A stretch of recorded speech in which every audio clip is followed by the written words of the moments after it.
What's up, everyone? Back for another beer review, and today is Wednesday, which of course means it's time for another Western New York Wednesday here on the channel. And the beer I'm reviewing today once again comes from the Mortalis Brewing Company, and they're headquartered in Avon, New York, and this is their Sour Gummy Kids. So this is a sour ale brewed with raspberry, cherry, lemon, lime, and orange. It comes at 6% alcohol by volume. No IBUs listed in time of review. This can is approximately 3 weeks old. So if you want to get right into the review, fast forward probably about 3 minutes and you should be good to go. The rest of you, a little bit of story time as to why I'm reviewing this one today. So I actually had already reviewed a beer for today's Western New York Wednesday. I'm going to push that back to next Wednesday. The reason being the 7th anniversary of Mortalis happened this past weekend. So that beer review see next week will be the Wayland Brewing Company's Cadenza, a big wine barrel-aged black barley wine that was, spoilers, absolutely delicious, but you'll see that next Wednesday. So this past weekend, as I said, Mortalis celebrated their 7th anniversary, so congratulations to them on 7 years being in business. I first remember, them opening up and me going to the brewery shortly after they opened and being kind of wowed by their heavily fruited sours and pastry stouts and down the line barrel-aged beers and their IPAs and everything. And it's crazy to see them 7 years later being as popular as they are, not only across the U.S. as far as craft beer goes, but also overseas and whatnot. They are just killing it, especially when it comes to beers like the one I'm reviewing today. Now, this past weekend, instead of their Luau Festival, which I think they put on the last 2 or 3 years, they decided to do like a 4-day celebration at 4 different locations. A lot of people were disappointed, myself included, because I've never went to the Luau Festival, and I had planned on going this year, and then they were like, no, we're not doing it this year. Hopefully they bring it back next year. I have no idea. So this past Thursday, Friday, Saturday, and Sunday, each day they celebrated at a different location with a bunch of different beers. They had tap takeover at each place. On Thursday, they were at the Buffalo Tap Room, and Friday they were at the downtown Rochester tap room called the Richmond. Saturday at the Swiftwater Brewing Company, and then on Sunday finally at the OG Tap Room and Brewery. They also had some barrel-aged goodies that they were releasing that day, 2 different variations of their Lado, which is a big barrel-aged.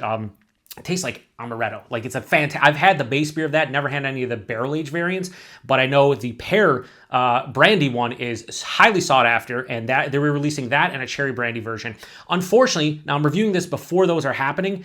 I'm not gonna be able to go to any of the locations, which bums me out. I wanted at the very least go to the Buffalo one so I could, check out some of the beers on tap and just, celebrate, but I'm not able to make any of them. So if any of you out there went to the celebrations, let me know what you thought about it, how it went. I know a lot of you are disappointed they didn't do the luau. I get it, me too. I wanted to go for the first time, and of course they ended up canceling it. So like I said, hopefully they bring it back next year. Now, this isn't a beer from their celebration or anything, because again, I'm reviewing this one beforehand, posting it after, but this is one of their heavily fruited sour beers that is brewed with some kind of like candy that I've never had before. So this is essentially a heavily fruited sour, and they blend it with Sour Patch Kids. Makes sense based on the name, right? But on the label, it doesn't say anything about Sour Patch Kids, and they also omit pineapple on their Instagram post. They do say this one is, in addition to the raspberry, cherry, lemon, lime, and orange, they use pineapple, and they blend it with Sour Patch Kids. I love me some Sour Patch Kids. So you know what, I'm gonna do the roll here, because some people also sometimes go, hey, what, you don't roll it, or you... I keep these upside down in my fridge. I've done that now for like the last 3 or 4 years, and at the end of the day,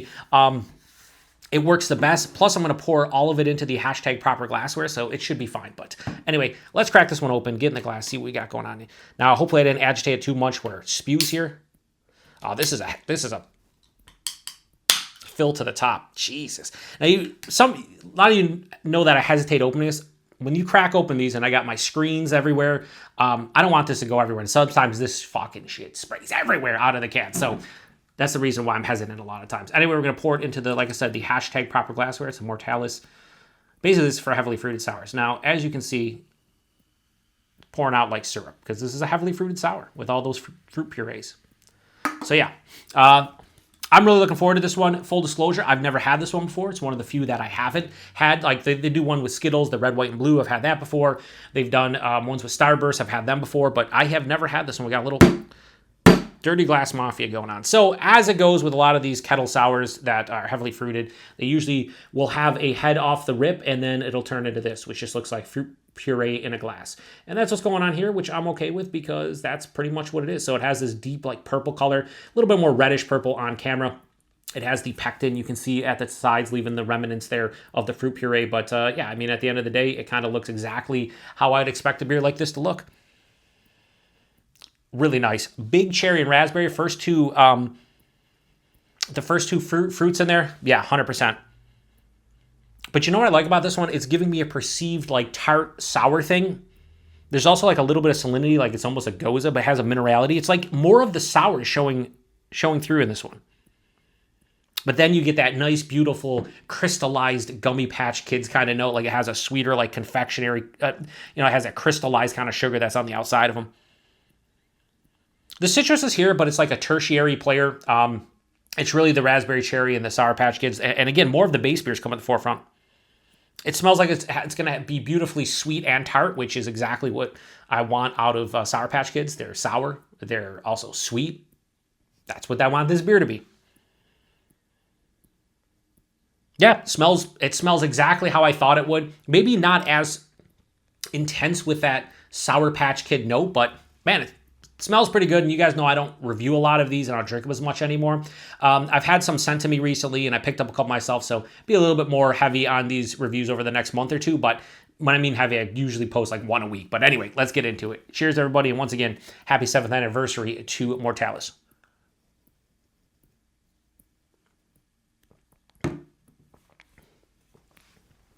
That's fucking delicious. Like you wouldn't think it would be. Also, just to show you like how much fruit puree is in here, got the contraband flashlight. That's not making it through anything. Like there is no light going anywhere through that. Yeah, this is great.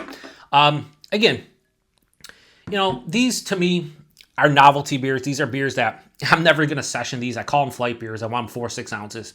It is what it is. But this is a delicious beverage. Even if the base of this is a seltzer, like a lot of breweries when they put gluten-free sour, it's basically a seltzer base. But they don't tell you it's not a beer, but it's technically a seltzer. I still think a lot of the Mortalises are still beer-based, but you'll see the gluten-free ones that aren't beer-based, but I don't know, I could be wrong on that. Anyway, another sip. Body's like medium full. It's not over the top, but it's close to full bodied. It has a smoothie-like consistency, but it's not too much. I've had some of these where it's just like you're chewing the beer, not chewing it. I think it's proper, and I think a lot of people would get down with this beer as it is as far as the body goes. The mouthfeel, nice moderate carbonation, but still remains smooth and creamy on the palate from all that fruit puree. So body mouthfeel are pretty fantastic and exactly what I'm looking for from picking up a beer like this. Knowing it's a heavily fruited sour, I kind of want that. Now here's the best part about this.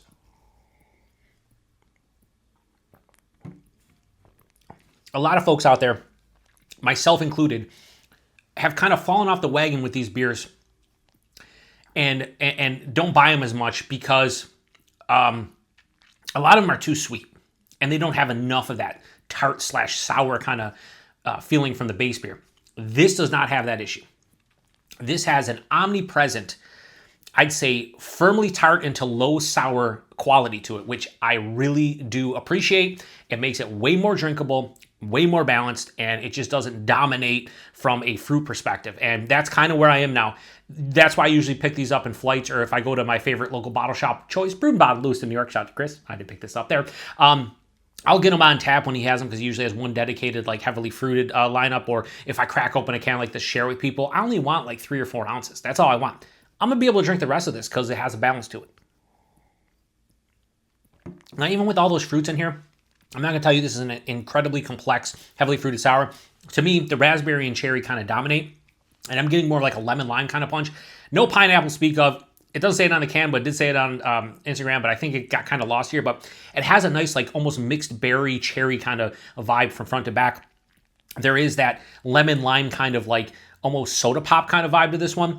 Again, this is all omnipresent. I'm not getting in stages like I do a lot of the time, but there is an underlying like slightly doughy, slightly like, I don't want to say grainy, but maybe like bready. I'd say more doughy. Kind of beer character, or maybe it's a seltzer character, but there's something else outside of just a fruit puree. On the finish, this is quite dry. This is, I'd say, firmly dry. Not bone dry, but firmly dry. No bitters to speak of, but between the low sourness, the firm dryness, and this mild to moderate acidity that's kind of built up on the back of the palate, this is not cloying. And once again, I have to say it, I appreciate that fact. It is not cloying in the least. It makes it very drinkable. And it's something that I think more breweries that kick out these types of beers have to look forward or you know, throw it out there that, hey, let's maybe not put lactose in it. Maybe let's try to balance it out with other flavors, because a lot of these are just like, drink 3 or 4 ounces and I don't want them in a 16 fluid ounce glass. This, yes, I could drink all of this, and I'm going to. 6%, you can't tell. I will say that this might not be the best heavily fruited sour I've had from them as far as a flavor profile goes, whether it's the intensity and the complexity, but it makes up for it with a beautiful balance and being a very drinkable pastry-esque sour beer. So I really dig this one. I can't find a ton of faults with it. Outside of just, again, the flavors aren't wowing me. I do get that, like, again, the Sour Patch Kid flavor is getting a little bit lost throughout all of the fruit puree, but I do get an essence of it on the palate. Like, it's definitely, you could notice there's some kind of like fruited candied in here. Would I guarantee to call out Sour Patch Kids if I was doing this blind? Just be honest with you, I wouldn't. But I could see how drinking it and looking at the name and understanding what's in here, you'd be like, all right, I can see it. And that's where I am. So this is really nice. If you like Sour Patch Kids, you like heavily fruited sours, you want more of a balance and not overly sweet. I mean, don't get me wrong, this is sweet, right? But it's not cloying, and I think that's the key thing here. So I'd say check this one out if that's your jam. So Sour Gummy Kids from Mortalis, I'm going to give this a high 4.5. I'll go 4.55. This is great for what it is, and I'd highly recommend this to anybody who loves heavily fruited sours, smoothie sours, and you like Sour Patch Kids. Check this one out. I do not think you'd be disappointed. Price point and availability. Well, let's just say that this one is just as pricey as the rest of them. I think it's $25 4-pack at the brewery. I picked it up at Brewed Bottled. I want to say it was $6.50 or $7 for a single. Here's the cool thing, though. I don't know what they're charging at Mortalis because I haven't been there since they started to do, or I haven't bought anything single-wise at any of the breweries. But the cool thing about Mortalis, we'll do the availability first before price point.